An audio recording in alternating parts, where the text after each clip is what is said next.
Gracias, Robert, por estar aquí. Bueno, al final, pues la bienvenida me la das tú a tu canal en vez de yo a donde íbamos a hacer el directo. Y bueno, esto, pues agradecerte que vengas a poner un poco de luz sobre todos estos temas que tienen que ver con el futuro de los niños y de las niñas. Es un tema que a muchos padres, madres, educadores, pues nos tiene pues muchas veces preocupados. Entonces yo he recopilado algunas preguntas de distintas personas y también otras pues que las he formulado yo misma para hacerte y para que comentemos un poquitito toda esta situación. Así que Perfecto. si te parece bien, empezamos. Normalmente yo las preguntas las voy haciendo de manera muy fluida, pero esta vez me las he apuntado porque eran muchas. Perfecto, está muy bien también así. Organización, que estamos con energía libre y eso también viene muy bien. Fantástico.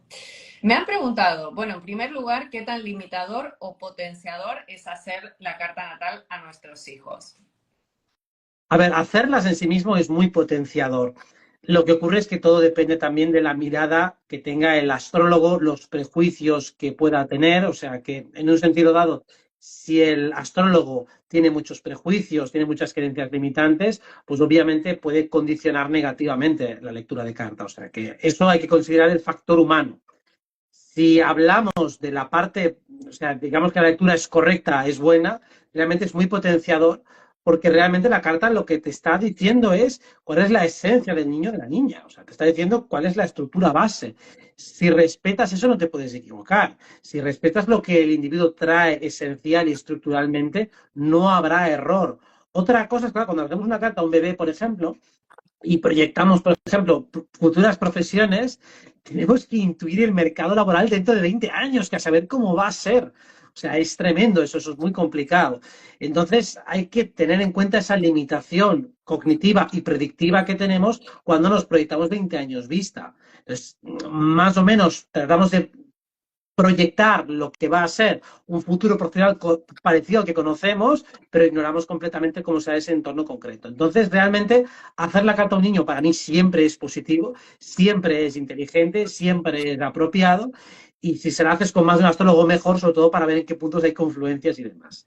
Luego veo que pregunta mucho el tema de Israel. Cuando acabemos la charla, hablamos nada, 5 minutos de Israel, para la Estoy gente que está leyendo esperando ya lo una opinión al mismo, respecto. voy con lo mismo y me lo he apuntado, Robert. No sé si tú sabes que yo también soy licenciada en Relaciones Internacionales, así que estos temas también me encienden y digo, bueno, si hay espacio, tenemos que sacar este tema Vale, seguro. Bueno, perfecto. Pues para los que están preguntando por el tema, sí, se abordará al final y además también hay que conocer tu opinión, también como astróloga y también licenciada en Relaciones Internacionales. fantástico. Bueno, vamos a seguir ahora con la siguiente pregunta. ¿Hasta dónde como padres podríamos interceder en el destino de nuestros hijos forzando algo que quizás no es para ellos? Y esta pregunta surgió resumiendo muchas que están sobre todo vinculadas al tema del tipo de educación que les van a dar, si los pasan de un colegio fuera del sistema o no, si hay trabas al sacarlos, pues al igual es que el destino del niño es que se quede en la educación formal. ¿Sí? Esto para darle un poquito de contexto, a ver qué nos puedes contar de esto. Sí, es un buen tema porque nos lleva de nuevo a la pregunta de destino, libre albedrío y cómo se juega todo esto, ¿no? Y realmente, claro, no hay una respuesta unívoca. Lo que podemos tener claro es que la influencia de la educación y de los padres es muy importante, pero no determinante. O sea, frente a muchos estímulos que uno reciba en su educación primaria, si el niño es rebelde o la niña es rebelde, se va a rebelar y punto. Es decir, que da igual lo que le quieran poner, si la determinación del niño es fuerte, pasará todo tipo de obstáculos y hará lo que quiera. Si el individuo es más adaptativo o tiene un espíritu más dócil, pues va a ser muy influenciado y muy llevado. Pero también si el individuo es dócil, es porque su misión de vida también tiene que ver con servir a los demás, con permitir que los demás tengan más el espacio. O sea, ya tiene esa disposición.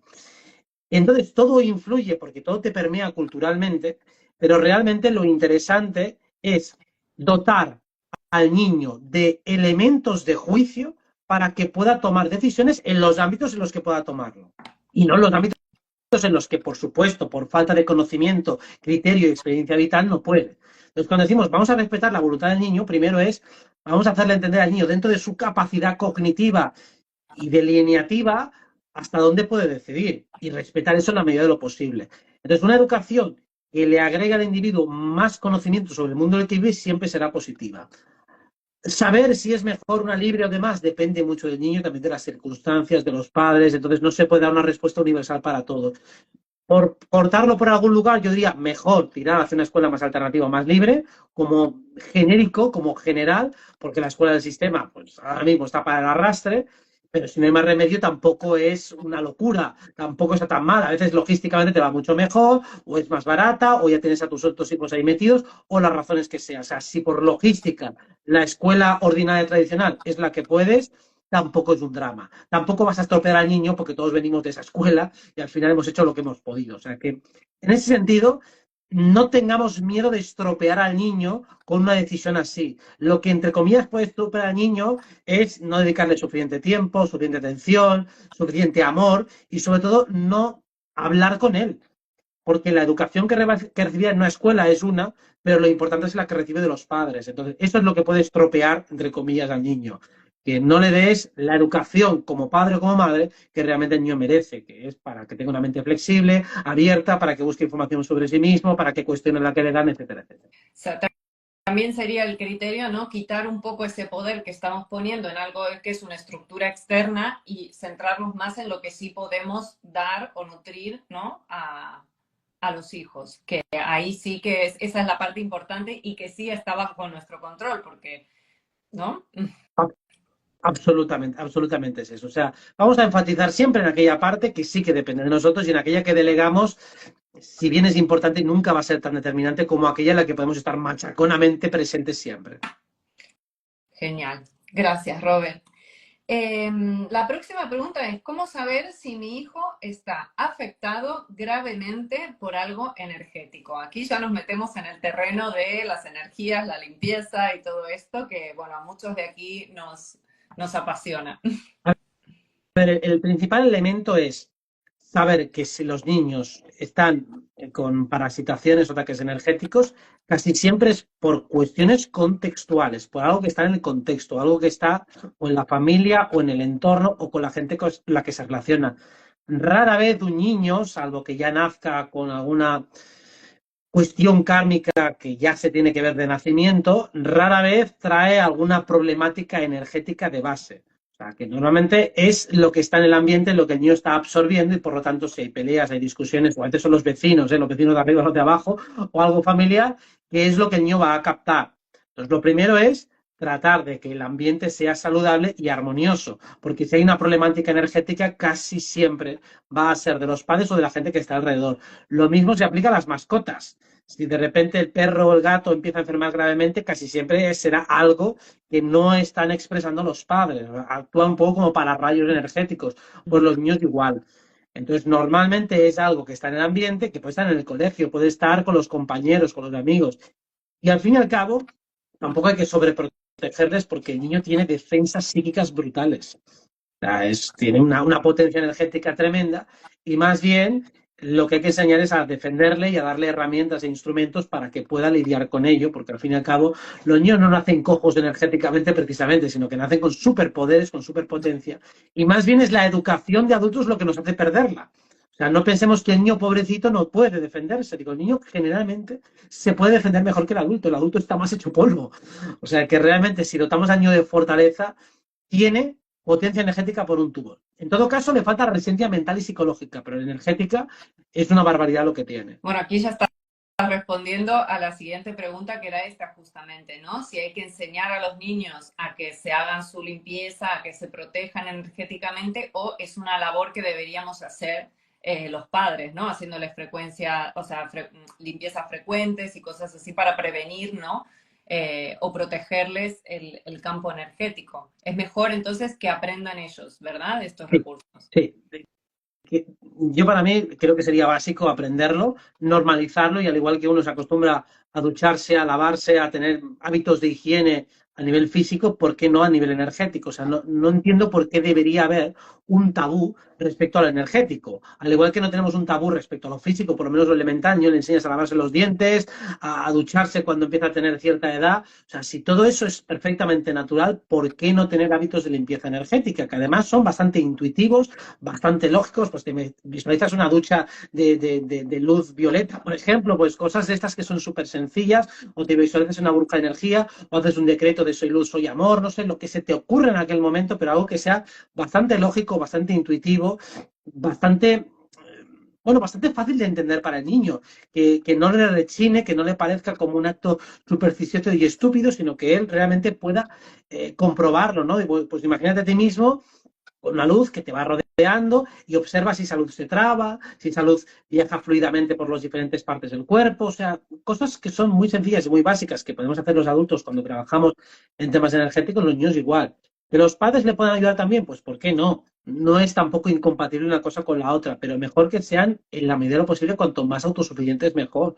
Porque si van a depender constantemente de los padres, pues habrá un momento que, oye, mira, yo esto, házmelo tú. No, Y y no, pues no, mejor empieza a hacerlo constantemente tú. habrá que estar haciéndolo porque al final todos estamos siempre expuestos, ¿no? Lo que tú dices, nos bañamos frecuentemente, ¿no? ¿Y qué opinas de las gemas, por ejemplo, para este trabajo de protección? Yo, por ejemplo, a mis hijos les doy una selenita para que se limpien energéticamente. Y bueno, con el pequeño sobre todo me funciona más que la imaginación y esto, porque ahí un poco como que se traba por la edad, ¿no? ¿Crees que este es un buen recurso también, utilizar minerales para la limpieza? Sobre todo para aquellos que son más táctiles, que requieren de un correlato más físico para poder creérselo. Si no, a lo mejor si solo me lo imagino, parece que no estoy haciendo nada. Entonces, si el niño es imaginativo, sí, solo visualización, pero aquel que es más terrenal, más material y más táctil, le das un mineral y entonces, no, realmente el mineral, con la energía que tiene por su neutralidad y por su frecuencia, te estabiliza. Y además que se le puede dar hasta una explicación bastante fisiológica y bastante fácil de entender, ¿no? Digo, si la radio, por ejemplo, funciona por ondas y por frecuencias y nuestro cuerpo es un sistema que realmente está recibiendo ondas energéticas de una manera o de otra, todas esas ondas nos desestabilizan. Entonces, cuando nosotros utilizamos un mineral, estamos utilizando una onda neutra, una onda muy estable. Entonces, aunque solo sea para equilibrar y estabilizar nuestro campo energético, pues ya tiene bastante sentido. Por eso los minerales, la gracia que tienen es su homogeneidad de onda. Mientras que estamos en un mundo que es completamente permeable y fluctuante a nivel electromagnético. Entonces, solo desde ese punto de vista puramente físico, bastante intuitivo y fácil de entender, el niño dirá, bueno, pues me voy a limpiar un poco con la piedra porque algo me ayudará por lo menos a equilibrar, a neutralizar y a homogeneizar la onda. Bueno, yo ya les hago volar, les explico que como la selenita tiene las rayas blancas, son rayos de luz que con eso ahuyentan los monstruos y bueno, cosas más así, ¿no? Quizás que sí que tienen como una parte más imaginativa, pero que bueno, a veces es esto, desarrollar la creatividad para tratar de darles estos recursos. No, si el niño está abierto, ¿por qué no? Es decir, si lo entiende, le parece bien y ya no te pone resistencia, pues sí, vamos un poco más allá. O sea, lo veo perfecto. Bien, y a la hora del sueño, ¿qué opinas acerca de si es mejor que los niños duerman solos o acompañados? A nivel energético hablo. La parte emocional entiendo que al igual pues muchos niños buscan dormir con los padres por miedos, ¿no? Que hay una etapa que es normal que tengan miedos y tal, pero a nivel energético, cuando los campos, ¿no? Que dormimos a veces creo que se contaminan, Sí. tú corrígeme, ¿eh? Cualquier cosa, porque no... Eh, ¿Es mejor dormir con ellos y al igual pasarles algo que es nuestro o es mejor que duerman solitos? ¿Qué opinas? Obviamente, a partir de la edad en la que ya deberían empezar a dormir solos, que no me enteré cuál es la edad, depende mucho del niño, de los padres y demás, pero sí, en principio mejor solos, porque como tú bien dices, hay una permeabilización de los campos energéticos que de todas formas, aunque esté en la habitación de al lado, también lo vas a notar, ¿eh? O Mm. sea, tampoco va a cambiar tanto eso. Es decir, si estamos en la misma casa, algo hace el tener las habitaciones separadas, pero tampoco es una panacea. O sea, los campos energéticos de todas las personas que están en una casa tienden a sincronizarse. Entonces, los sueños de uno afectan a los otros. Entonces, si los padres están nerviosos o lo que sea, el niño va a captar toda esa información en sueños. Ahora bien, si ponemos una pared, ponemos una cierta barrera, también ayuda a que eso no entre. Sobre todo, claro, los padres es lógico que tengan preocupaciones variadas y variopintas de temas de trabajo, que luego le dan al niño y tampoco el niño entiende exactamente de dónde viene ese mal rollo, pero le llega. Claro. Entonces hay que tener en cuenta que es mejor poner una cierta distancia para que uno no acabe contaminando al otro, porque sí, le acaba llegando todo lo del adulto. Ay, pobrecitos. Pesadillas y miedo a los monstruos. ¿Qué implican a nivel energético y cómo podríamos ayudar a nuestros hijos, los que están en una edad donde es habitual, ¿no? Que vean esto entre los 4, 5, 6 años, incluso algunos nenes más grandes, ¿no? Tienen mucho miedo a la oscuridad y imaginan y tienen miedo de que aparezca el monstruo y todo esto. A nivel energético, estos miedos que implican, ¿es una percepción real de que hay algo ahí o forma parte de la imaginación de los niños? Hay una mezcla de ambos, hay mucho que puede ser imaginación y literatura y otro que son entidades del astral que obviamente el niño puede percibir y puede ver. Para mí lo más inteligente es plantearlo como un juego de superhéroes. Entonces decir, a ver, mira, los monstruos realmente no tienen poder, no tienen capacidad de hacerte daño en el astral y de hecho más bien te temen. Es casi una muestra de respeto el que aparezcan allí. Entonces en el campo astral, si tú tienes suficiente capacidad como para confrontarlos, ellos se asustan muchísimo porque realmente no tienen fuerza, tienen entidad. Pero ellos se basan en intentar hacerte miedo. Su juego, su victoria es que tú tengas miedo. Sin embargo, aun teniendo miedo, si les confrontas, acabarán yendo. Entonces piensa que tú en el otro lado, en el sueño, eres como un superhéroe. Pues yo lo plantearía como una historieta de superhéroes. Y diría, oye, puedes ganar, saca tu espada de luz o lo que sea que te apetezca, y entonces podrás expulsarlos y repelerlos. Y realmente habrá un momento en que no solo no vendrán monstruos, sino que te vendrán aliados. Y vendrán pues el arquero, vendrá el mago, vendrá la hechicera y vendrán a tu vida a ayudarte en forma de guías. O sea que realmente tú decides si quieres repeler y expulsar a los monstruos, atraer a tus guías y a tus aliados, porque realmente pueden llegar a aparecer. De ahí el concepto siempre del amigo imaginario, que no deja de ser una proyección de entidades aliadas que podemos llegar a conectar con ellas eventualmente. Entonces el niño, enseñarle ese mundo mágico, que lo va a entender porque intuitivamente todos lo llevamos dentro, pues es relativamente fácil utilizando ese folclore, esa literatura o esa mitología infantil que seguramente va a poder entender muy bien. Y esto, bueno, hasta los 7 años, ¿no? Existe esta conexión tan fuerte. A partir de 7 años, que es la primera cuadratura de Saturno, quizás está esta posibilidad, ¿no? De que es como que se corta ese cordón de conexión con toda la parte más espiritual que tienen los niños. ¿Es esa la edad más delicada o...? Sí, esa es la más delicada y yo no diría que se corta, sino que se agrega una capa más. Es decir, pasamos de la fase de la luna, los 7 primeros años están regidos por la luna, que es la parte emocional, con muy poco filtro, y luego se agrega la parte de Mercurio, que es la parte mental. Pues cuando agregamos una parte intelectual que va entrando en un nivel de desarrollo superior, entonces lo que se hace es filtrar la información que recibimos a través de los diferentes canales. Ese filtro, si se vuelve cada día más denso, pues va poco a poco deshaciendo la conexión que tenemos con el otro lado.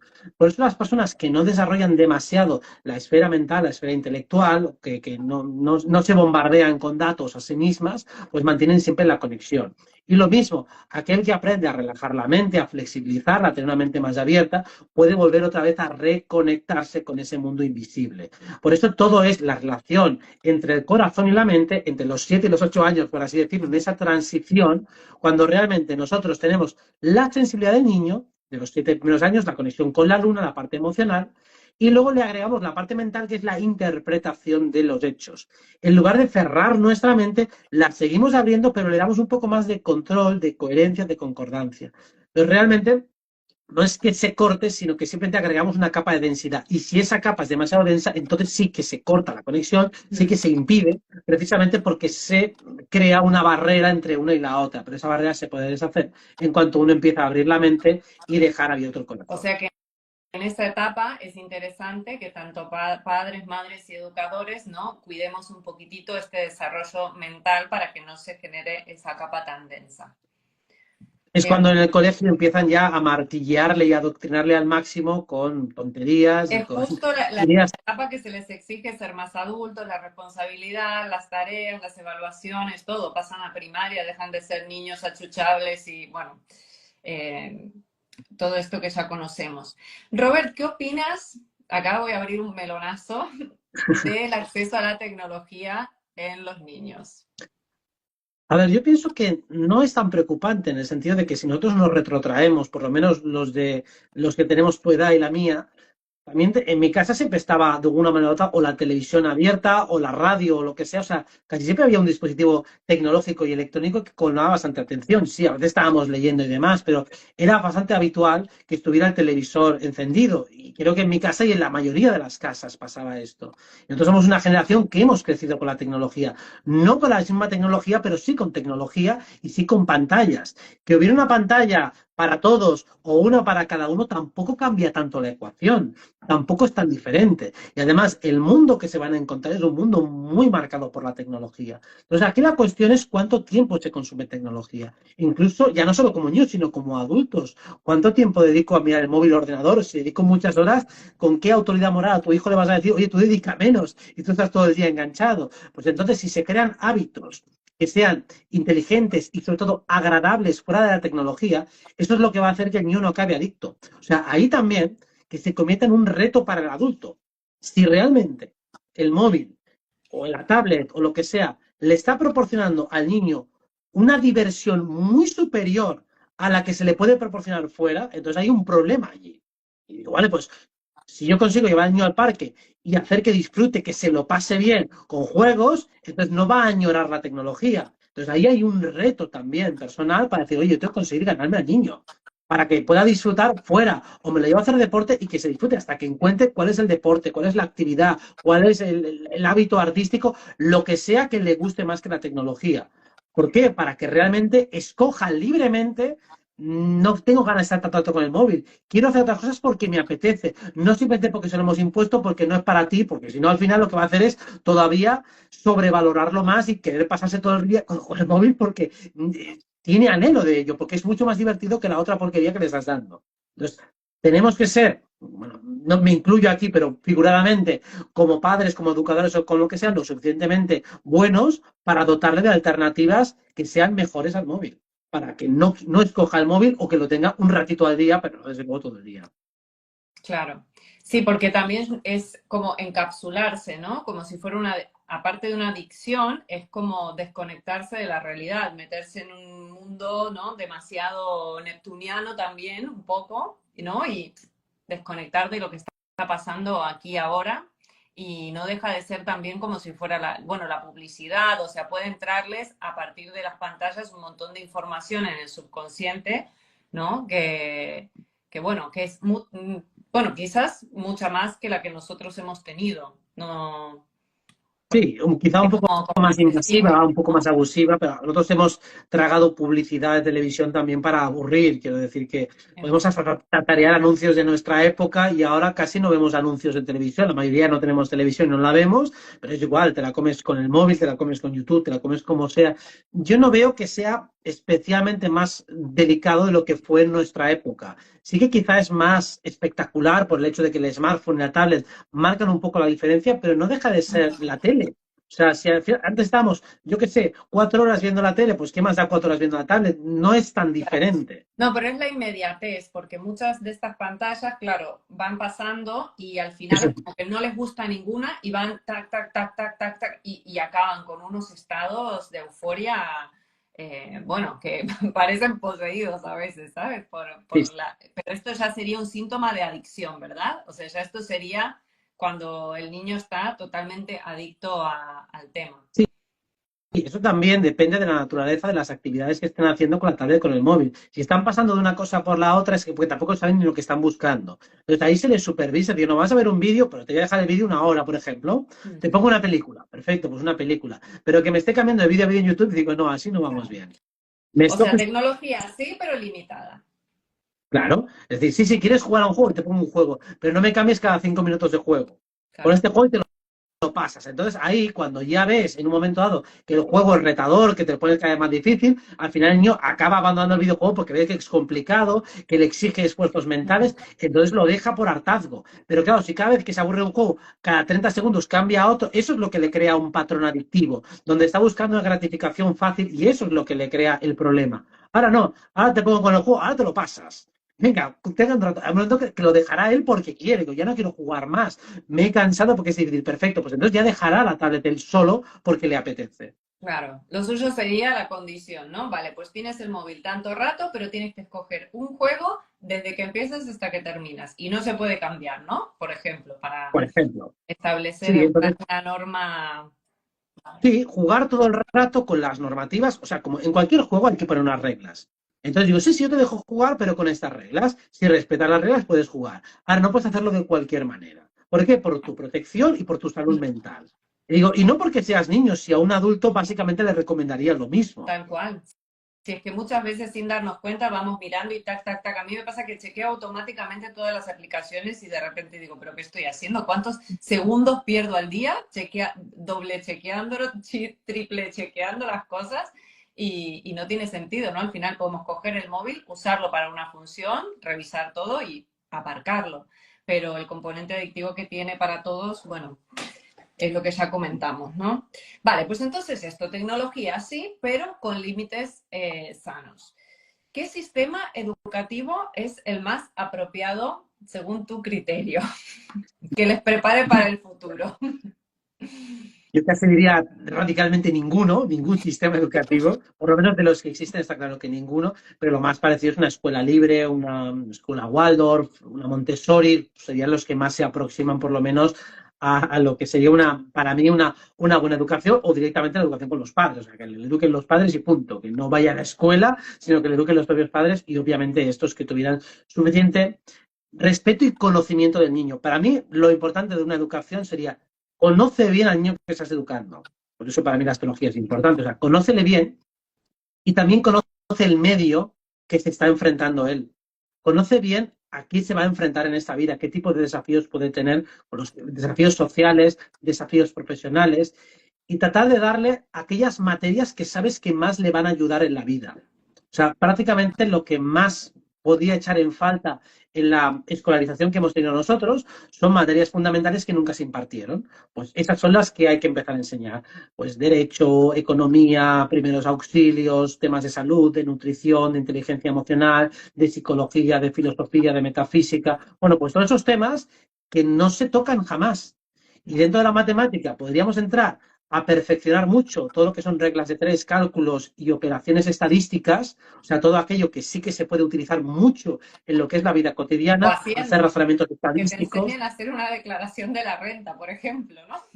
Sí, es Exacto, es que decir, ostras, trámites burocráticos y administrativos, que todo eso se comprenda muy bien, las diferencias que hay entre ser autónomo, entre ser empresario, lo que hay que presentar, los impuestos, toda esa parte que es tremendamente complicada, que como adultos nos abruma, que eso esté bastante claro, que se entienda bastante bien, lo mismo que la base del derecho, porque eso va a hacer que el niño nazca con una inteligencia financiera y que salga muy dotado para lo que luego va a ser su vida profesional. Esto como los mínimos. Y luego un alto nivel de especialización, si hay algún tema que le interesa mucho, pues ahí lo especializamos bastante, pero siempre teniendo unos mínimos en todas las materias que son troncales, que son un poco las que hemos dicho. Sí, a nivel lingüístico también, en lugar de estar analizando estructuras gramaticales, que tenga un buen léxico, que tenga una buena cultura novelesca para que lea libros que le interesen y que le gusten y así que tenga un buen léxico fluido, para que se especialice en aquellos temas que realmente le apetecen. O si le gusta el entretenimiento, pues el entretenimiento y que se dedique a hacer teatro o a escribir. Pero en todo caso,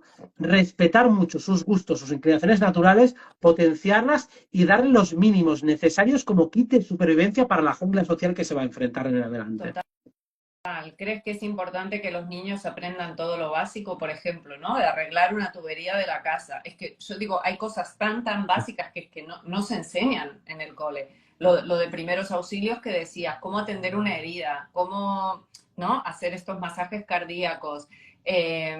Las cosas, ya te digo, de la casa, de cómo arreglar o cómo pintar una pared, qué tipo de pinturas, tonterías, pero que al final son cosas con las que nos vamos encontrando día a día y que muchas veces hemos tenido que rompernos la cabeza para resolver o tienes que acudir a otra persona que lo pueda hacer. ¿Cómo arreglar un coche, por ejemplo? Cambiar una rueda. No sé, es que son esto, ¿no? Los básicos que decías. Si van a un colegio donde no les enseñan nada de esto, sugieres que como padres todo esto les vayamos enseñando, ¿verdad? Es que el eje vertebrador de una buena educación para un niño. O sea, teniendo en cuenta que la cantidad de materias wikipédicas, es decir, cosas que al final es cultura que puedes encontrar en cualquier libro, en cualquier lugar, ¿cuál es el papel que tiene entonces ahí toda la estructura normativa, el docente, para explicarte eso? Que al final, si el niño sabe leer, pues que lo lea y ya está. Y en todo caso, que tenga un tutor que le responda a preguntas cuando tiene dudas. Pero ya está, que me explique lo mismo que está en el libro, ¿qué sentido pedagógico tiene? No, O sea, claro. el sistema está fatal. Luego los profesores hacen lo que pueden, pero el sistema en sí mismo está diseñado de una manera horrible y, por supuesto, a mala leche. No es un accidente que esté hecho así, eso se ha hecho así para que crear esclavos, sistemas de obediencia, premios, castigos, estructuras jerárquicas, adoctrinamiento cultural. Bueno, pues está hecho de esta manera precisamente para que el ser humano no sea independiente y que jamás se emancipe del Estado ni del sistema. O sea, que siempre siga pensando mediante una estructura que previamente se te ha metido en la cabeza y no te das ni cuenta y está siendo pensado por tu cultura. Bueno, y toda tu vida está prediseñada también, ¿no? Entras, haces esto, haces lo otro, después aquí, y está todo el recorrido donde habrá algunas vertientes que se abren, pero al final todas terminan en lo mismo. O te sales de eso y tienes que sobrevivir como puedes, o ahí, ¿no? A la carrera de las ratas que dicen. Entonces, para ti en el sistema educativo, ¿es mejor que exista un cambio desde dentro o desde fuera? Esto me lo ha preguntado una persona que trabaja dentro del sistema operativo, dentro del sistema educativo, y muchas veces se pregunta qué hacer para hacer ese cambio, si es mejor desde dentro empezar a luchar para que las cosas cambien, o si realmente, o sea, hay que sacarlo por completo y crear un sistema educativo nuevo. ¿Qué opinas de Claro, esto? las dos cosas. Digamos que el que está dentro va a tener de responsabilidad, vamos a decir, un 20% dentro de la ecuación global. O sea, el 80% es el que lo hace fuera del sistema, porque ese es el que realmente puede innovar más, probar más, ser más libre y también poner a prueba lo que funciona. Es decir, que vale, proponemos una alternativa, pero tampoco tenemos claro qué va a pasar. O sea, si no hay un experimento, no se ha puesto a prueba, no podemos pulir detalles y errores. Claro, aquí salen muchas ideas más o menos aproximadas. Luego habría que ver eso, cómo se estructura en un plan educativo para que eso sea funcional, para que funcione bien y que luego el niño realmente salga mucho mejor preparado emocionalmente, psicológicamente y a nivel de habilidades y competencias en el mundo real. O sea, que básicamente esto tiene que ponerse a prueba fuera. Y luego dentro, lo que se pueda, que para mí es un 20% respecto al otro 80%, hacer lo que se pueda. O sea, ir tratando de meter con calzador pues, alguna asignatura más alternativa, flexibilizar los modelos educativos, que el profesor que no le controla mucho, pues que lo haga un poco a su manera. Bueno, ya me consta, muchos profesores que son consultantes que ya me lo cuentan que lo van haciendo. Eso está genial, pero claro, no se puede hacer maravillas a corto plazo teniendo en cuenta que toda la educación está controladísima por los de arriba. Entonces, el que lo hace es alguien que lo hace un poco por cuenta y riesgo y sí que a veces te puedes encontrar pues algún colegio, alguna escuelita o lo que sea que no ejerzan demasiado control y ahí cuelas algo, pero aprovechándote un poco de la negligencia en el control que tienen los de arriba. Entonces, a partir de ahí, pues tú avanzas hasta que alguien te toque la cresta y te diga, oye, ¿qué estás haciendo? Y digo, ah, no, perdón, es que como nadie me decía nada, pues yo he ido avanzando. Entonces, sí, hay que hacer cosas de dentro, pero no es el eje central. El eje central es lo que se puede hacer desde fuera, que es ahí donde realmente se puede poner a prueba que lo que decimos tiene sentido. Y entonces, si ahora estamos en un momento, ¿no? Como de transición, por lo que estás comentando, ¿no? Donde hay un sistema educativo que tiene que de alguna manera, pues, transformarse o caer, y uno nuevo que tiene que emerger. ¿Cuánto crees que puede durar este periodo de transición entre un sistema y el otro? ¿Crees que Urano en Géminis podría ser... No. Urano será el revulsivo, entra en 2025-26, son 7 años. Transición se tiene que hacer durante Urano en Géminis. Entonces, podemos decirlo que en estos 7 años, o los próximos 9 años, por así decirlo, tiene que haber una transformación radical. No sé hasta qué punto, pero desde luego bastante importante y bastante significativa. O sea, va a ser notoria para cualquiera. Cualquiera va a poder darse cuenta de que hay un antes y un después tremendo y que todo lo que estamos hablando ahora casi utópicamente, dentro de unos años, empezará a estar bastante normalizado. Eso no va a detener el intento de adoctrinamiento por parte del sistema. O sea, de hecho, se va a recrudecer porque los dos movimientos van a funcionar en paralelo. Por eso a veces puede crear un poco de confusión. el adoctrinamiento va a avanzar muchísimo y ser tan radical que eso es lo que va a permitir que haya una respuesta alternativa mucho más fuerte. Porque Claro, imagínate que ahora el sistema se flexibiliza un poco más, es más abierto, pues bueno, pues ya no hay necesidad de alternativo. Si ya más o menos lo están haciendo bien, pues ya me olvido del tema. No, las dos cosas van a la vez. Me presiona más con un adoctrinamiento cada día más grosero y más excesivo, y esto es lo que hace que los padres y madres que se van rebelando pues van creando una alternativa mucho más seria, mucho más organizada, porque lo otro es insufrible. claro. Crece la luz, crece la sombra y así, ¿no? Bueno, Es que es así como funciona. claro, claro. Mm. Em, Robert, ¿qué cuestiones deberían ocuparnos con respecto a la Agenda 2030 y el futuro de nuestros hijos? Este es el motivo por el cual te pregunté, podemos hacer un directo, porque cuando vi todas estas cosas, bueno, estaba encendida a fuego y me encantaría escucharte con respecto a esto. Respecto al tema este de adoctrinamiento, cómo va a llegar, hay una parte que permite ser optimista. Y es, yo estoy prácticamente convencido de que gran parte de las políticas de educativas de 2030, de todo lo que ya sabemos, lo que buscan realmente es crear división social, no implementarse finalmente. Y me explico, porque por muchos motivos.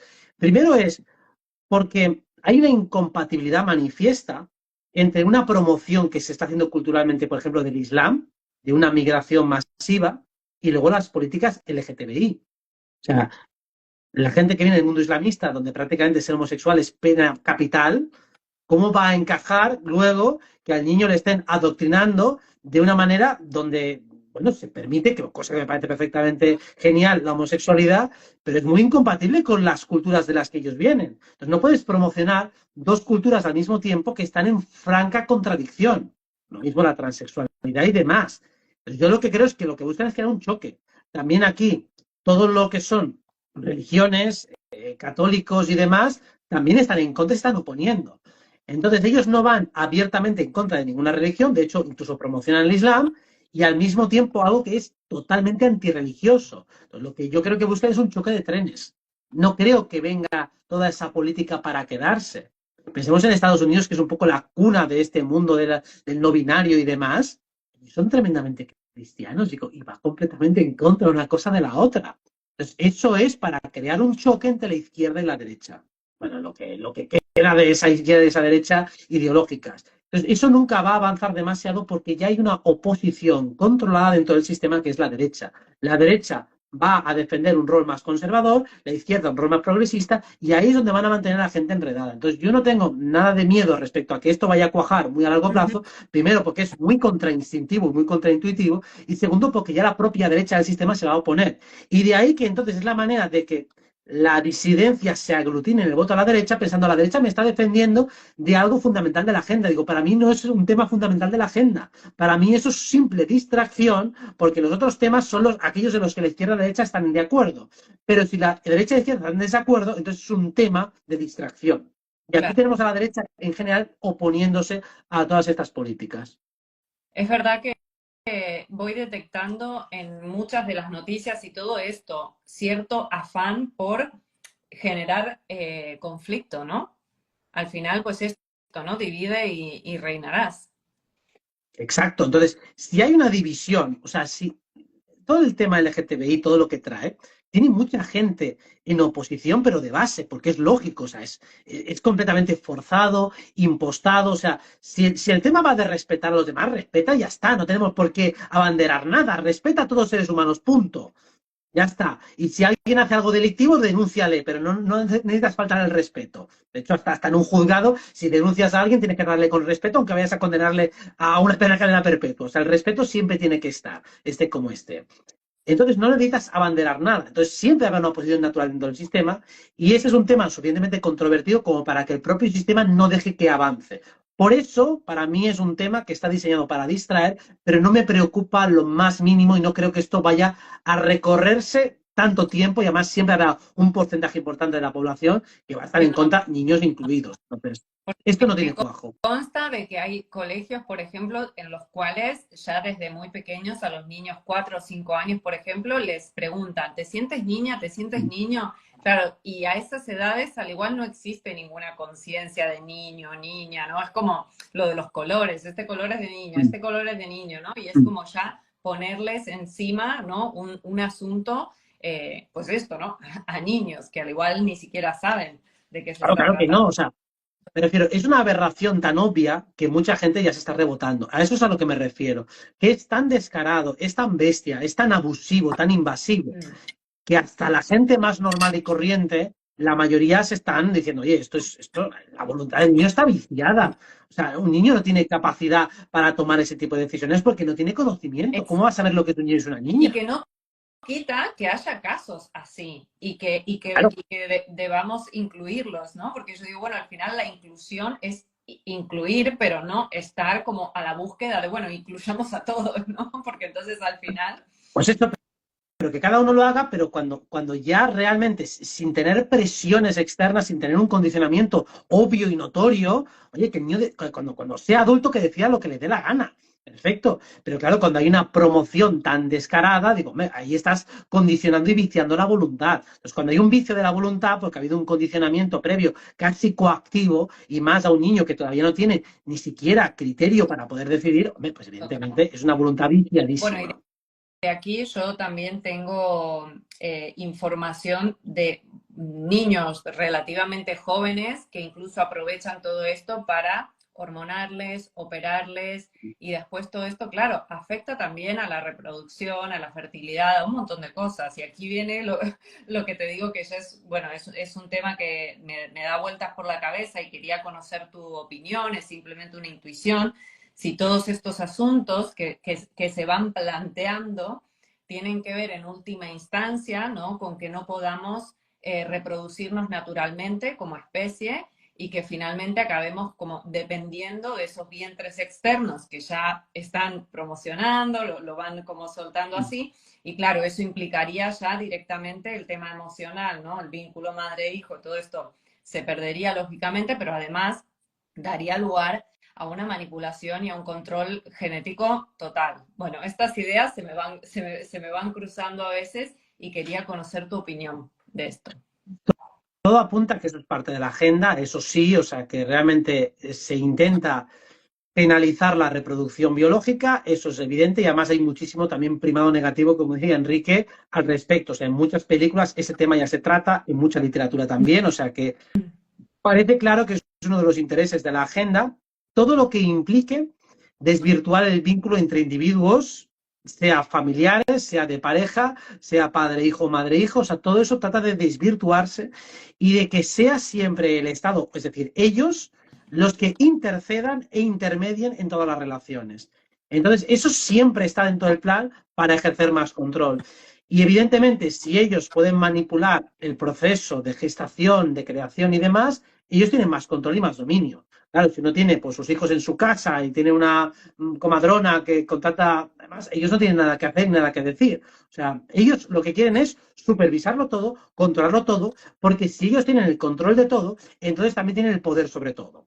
Tú imagínate con todo lo que absorbe un bebé mientras está a los 9 meses en la barriga de la madre, ¿no? A nivel de su subconsciente. Pues todo eso, o sea, podrían ponerlos en una habitación y hacerles escuchar 1000 películas o cosas, o sea, es que realmente es como... Claro, lo puedes manipular como quieras. Y además, sobre todo, en un momento dado yo te puedo cancelar socialmente y decir, mira, pues tú no puedes tener hijos.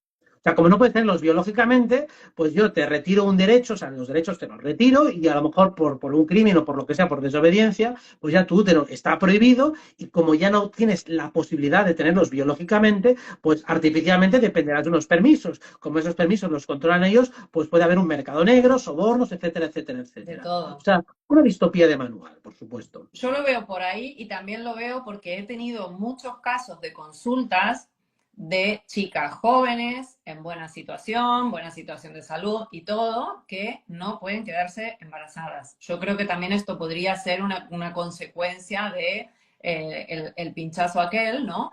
Pero es un tema que me preocupa porque digo, ¿cómo puede ser tantas chicas, chicas jóvenes, sanas, en buena situación, con trabajo, estabilidad y todo, que no puedan quedarse embarazadas?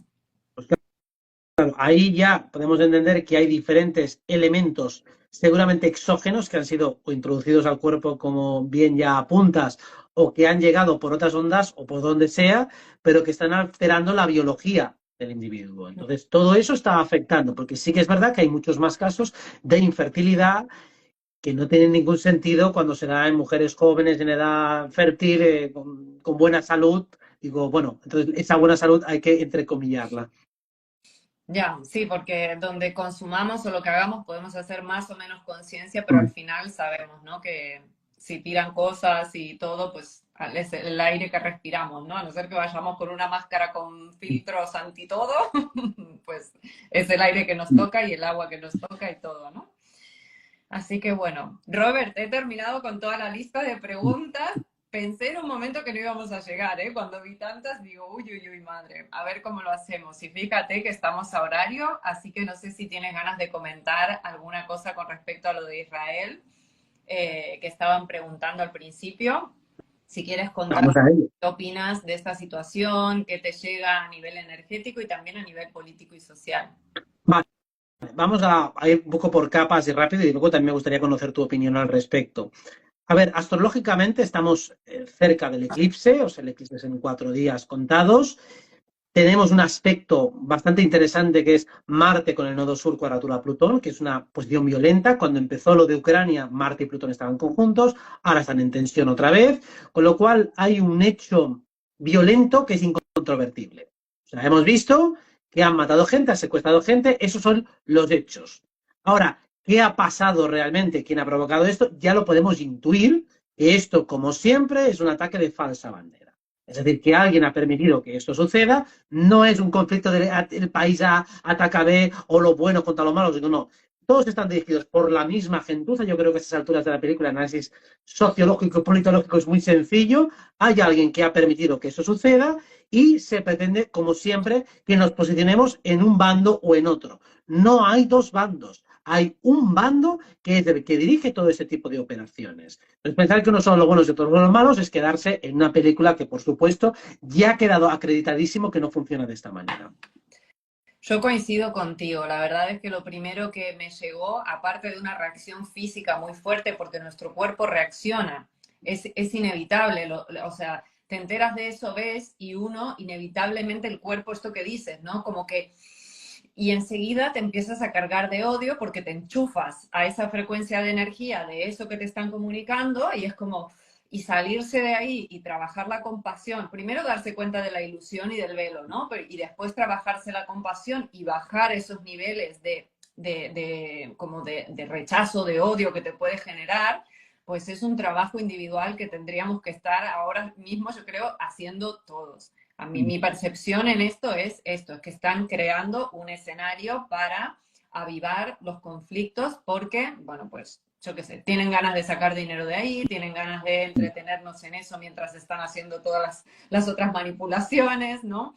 Eh, Así que comparto contigo, Y totalmente. además eso, un eclipse en Libra que está diseñado directamente para estimular la polarización, para que crees la ilusión de los dos bandos, pero como el Sol está con el nodo sur, que ya tiene una connotación muchas veces regresiva o por lo menos de cuestiones del pasado, cosas que ya conocemos y que ya comprendemos muy bien, pues yo creo que es más fácil ahora, a esas alturas de la película, leer la jugada. Además es muy fácil de leer, que no hace falta conocerlo todo para saber que eso está diseñado por alguien. Cuando uno analiza los hechos de lo que supuestamente ha pasado o han hecho, digo, pues cómo puede ser que hayan podido colarse unos terroristas aquí y hacer tal o cual cosa, que no se entere nadie, que el ejército lo permita. A ver, eso es evidentemente alguien les ha dejado pasar, o sea Con que el nivel, no hay que entrar muy al detalle para entender que hay manipulación. Dime, perdón. no, que con el nivel de seguridad que hay, lo que tú dices, ¿no? Y también el nodo sur en Libra, a mí se me viene, ¿no? Que también es como se están limpiando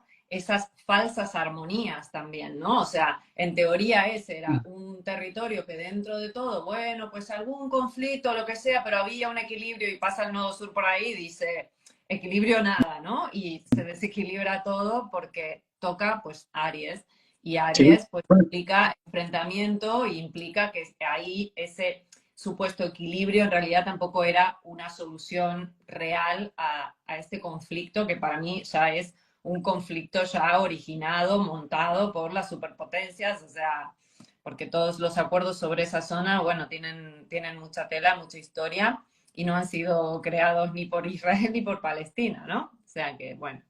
exacto, además ha pasado Marte por el nodo sur en Libra y entonces, como tú dices, esa falsa armonía ha quedado develada cuando Marte ha pasado por allí, ahora pasa el eclipse, con lo cual este tema, no sé si este u otros parecidos, seguirán alargándose bastante en el tiempo, porque claro, ahora viene la parte más dura del año a nivel de aspectos. Desde este primer eclipse, Marte va a continuar enganchado al Sol, pasará a Escorpio y vamos a tener todo un mes de noviembre parecido. O sea que esto a lo mejor ha sido el pistoletazo de salida y vamos a ver cuánto dura, pero desde luego empieza la parte dura del año, o sea Y mañana, que no nos extrañe que esto sea para alimentar muchos telediarios.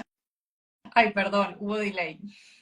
Que encima de todo mañana Plutón se pone directo, o sea que, bueno, también lo mismo, ¿no? Bueno, aprovechemos todo esto, quizá también para quitar todavía más velos, no caer en los bipartidismos naturales de que de quién eres de uno o del otro, digo, no, yo voy contra los de arriba, que son los que están montando todo esto. Que aquí alguien se está beneficiando con armas, con prensa, con dinero, con deuda, con lo que sea. Pues esos son verdaderamente los enemigos de la humanidad. Y también me gustaría decir algo como mensaje así, quizás, no sé, que pueda aportar un poco de claridad, que es esto, que nuestro cuerpo, por su memoria genética y por todo lo que carga detrás, va a reaccionar ante esto. Y es trabajo nuestro reeducar esa memoria, porque tenemos abuelos, bisabuelos que han estado en la guerra y todo esto está habitando las células de nuestro cuerpo y su memoria. Entonces, claro, es normal que sintamos esas cosas y a veces ahí se puede confundir si eso que sentimos es realmente lo que está sintiendo nuestro ser o qué está hablando de nosotros, porque al igual eso que está reaccionando es esa memoria, pero no nuestra alma y lo que tenemos que trabajar ahora para evolucionar como seres, ¿no? Bueno, ahí está la reeducación, reencauzar toda esa emoción y tratar de ponerla en su sitio. Digo, a ver, ¿esto dónde lo coloco? ¿En qué lugar? ¿Cómo lo pienso? ¿Cómo lo siento profundamente? Y ver qué parte es meramente superficial y reactiva y cuál es realmente una estructura profunda. Entonces te das cuenta que respecto a esas cosas, pues como tú dices, hay memorias de ancestros y demás que sí que reverberan y tienen un cierto sentido, pero básicamente la indignación, la rabia y el odio, lo que te están diciendo en términos de Marte es, tú pasa la acción en algo te indigna este mundo, pues hazlo tú mejor. Entonces, que te lleven a hacer algo para realmente hacerlo mejor de aquellos que estás viendo que no te gusta nada como lo están haciendo. Ah, fantástico. Muchas gracias, Robert. Gracias a todos los que habéis estado aquí. Y gracias, Robert, por todo el trabajo que estás haciendo, ayudando a tantas personas cada noche ahí, presentando y difundiendo información tan valiosa. ¿Mm? Muy bien, muchas gracias, Paula. Bueno, a ti y a todos los que habéis estado aquí. Os mandamos Un un abrazo. Chao. abrazo, adiós.